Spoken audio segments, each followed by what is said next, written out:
ये कहानी हनुमान जी की भक्ति की गहराई और साधना की सादगी को दर्शाती है। ये बताती है कि श्री राम का नाम ही हनुमान जी के लिए सबसे बड़ा मंत्र और पूजा है। अयोध्या के पास एक प्राचीन हनुमान मंदिर था। वहाँ दो प्रमुख भक्त थे। पंडित धर्मपाल, एक विद्वान पंडित जो शास्त्रों और शुद्ध संस्कृत मंत्रों के उच्चारण में निपुण थे। वो हनुमान जी को प्रसन्न करने के लिए हर दिन जटिल वैदिक पूजा करते थे और उन्हें सोने का मुकुट और कीमती आभूषण अर्पित करते थे।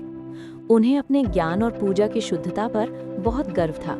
साधु रामदास एक साधारण और गरीब साधु, जो न तो जटिल मंत्र जानते थे और न ही उनके पास कोई धन था।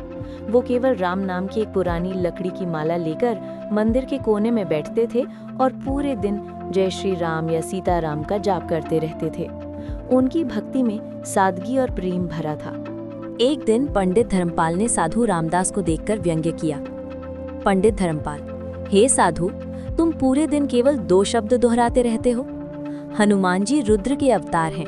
उन्हें प्रसन्न करने के लिए जटिल रुद्र मंत्र और सही उच्चारण की आवश्यकता होती है, जैसा मैं करता हूँ। तुम्हारी ये साधारण राम राम की माला किस काम की? साधु रामदास ने विनम्रता से कहा, पंडित जी, मेरे पास धन और ज्ञान नहीं है, लेकिन मैं जानता हूँ कि मेरे प्रभु राम हनुमान जी के हृदय में निवास करते हैं और हनुमान जी के लिए राम नाम ही सबसे बड़ा मंत्र और सबसे बड़ी भेंट है। पंडित धर्मपाल हंसे और अपनी सोने की पूजा सामग्री दिखाने लगे।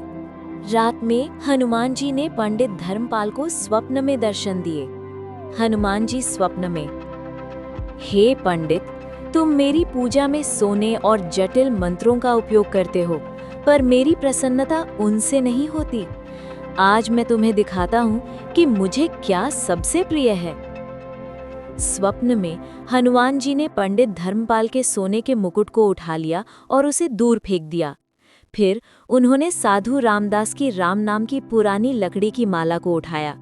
जैसे ही माला हनुमान जी के हाथों को छू गई, वो माला दिव्य चमकते सोने में बदल गई, जिससे पूरे मंदिर में प्रकाश फैल गया। हनुमान जी ने पंडित से कहा, सोने का मुकुट केवल धन है, पर ये माला प्रेम और अनन्य भक्ति से बनी है। राम नाम ही मेरा सबसे बड़ा मंत्र है। जहाँ सच्चा प्रेम और सादगी होती है, मेरी कृपा वहीं बरसती है। सुबह उठकर पंडित धर्मपाल दौड़कर साधु रामदास के पास पहुंचे। उन्होंने साधु की माला को देखा। वो माला अब भी पुरानी लकड़ी की ही थी, लेकिन पंडित की आंखों में उसका मूल्य किसी भी सोने से कहीं ज्यादा था। पंडित ने अपने घमंड के लिए क्षमा मांगी और खुद भी राम नाम का जाप करने लगे।